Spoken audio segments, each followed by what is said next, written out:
Well, hello friends. This is Bruce Conn coming to you this time from beautiful southwestern Florida.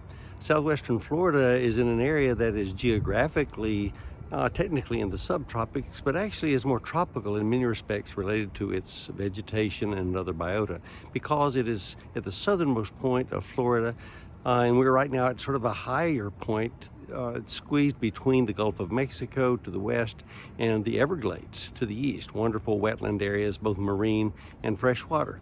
So it's a very fitting place to talk to you about mangroves. The vegetation you're seeing behind me, this is a mangrove forest. If you look carefully, you can see that the mangroves often have prop stems that go down into the water that help to hold the trees together and to hold them actually in place in a sedimentary background.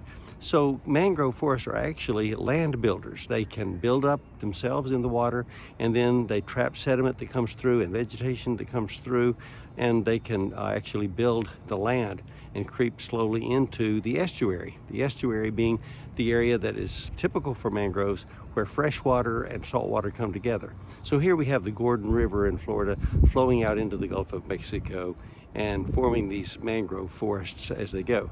I'm going to be reporting to you later about some work. We've been doing a lot of research in the mangrove areas.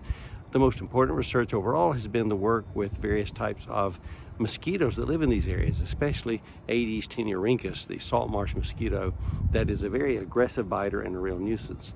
But also we're about to release some major research papers published in the scientific literature on fish that live in the mangrove forests and that play a very important role in the ecology of those. So stay tuned for that.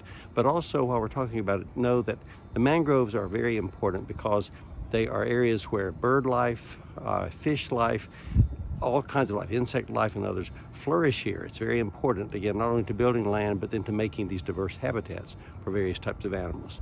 So it's great to be reporting to you from here. Stay tuned for our further updates and stay safe.